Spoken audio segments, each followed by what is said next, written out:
लग रहा होगा कि हमने बहुत बड़ा कीर्तिमान बना दिया। मैं इसको कीर्तिमान नहीं समझता हूं। मुझे प्रथम वरीयता का कितना वोट मिला? 23,003 वोट मिला। और हमारे तिरहुत क्षेत्र में शिक्षकों की संख्या है 65,000। अभी 65,000 शिक्षक मिल करके वोट कितना लाए? 23,003। ये केवल शिक्षक का ही वोट नहीं था, अपने परिवार का भी वोट था, समाज का भी वोट था। इतने दिनों तक समाज में हमारा भी कुछ व्यक्तिगत परिचय है।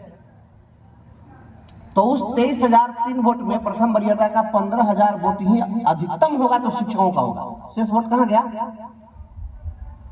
माध्यमिक शिक्षक संघ, प्राथमिक शिक्षक संघ और टीईटी के शिक्षक संघ, जो भी संघ लोग हैं, सब अलग अलग बैठ करके और अलग अलग लोग अलग अलग कैंडिडेट का समर्थन कर रहे थे जाति के आधार पर।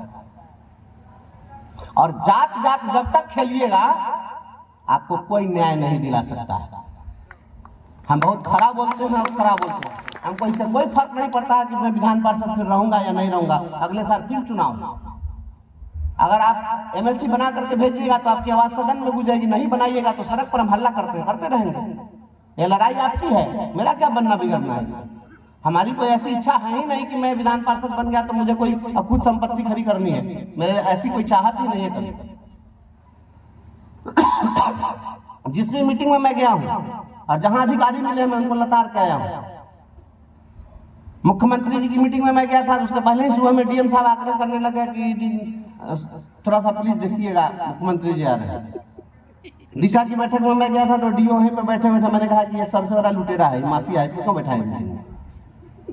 मैं मुंह पर बोलता हूँ, इसी लहजे में मैं बोलता हूँ। अभी एक कार्यक्रम था पर्यटन विभाग का, उसमें पर्यटन मंत्री आए हुए थे नीतीश मिश्रा जी, और वहां पर हमारे भारत सरकार के मंत्री भी बैठे हुए थे। और सबके सामने मैंने पूरी व्यवस्था की पोल खोल दी हुई, आप देखो हुई। मैंने कहा कि ये सब व्यवस्था नहीं चलेगी।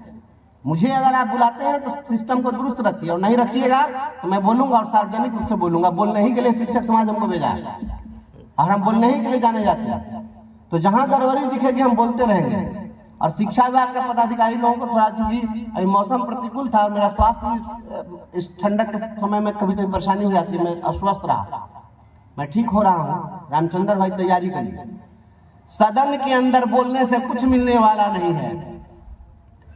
बिहार में चाहे पटना वाली सरकार हो, चाहे इस देश में दिल्ली वाली सरकार हो, आंदोलन से सरकार नहीं डरती है। एक बात समझ लीजिए, आंदोलन से सरकार नहीं डरती है।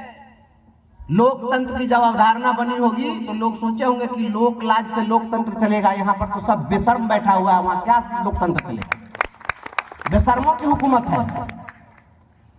जहां पर बहन बेटियां असुरक्षित है, अगर पूर्णिया में कोई बहन बेटी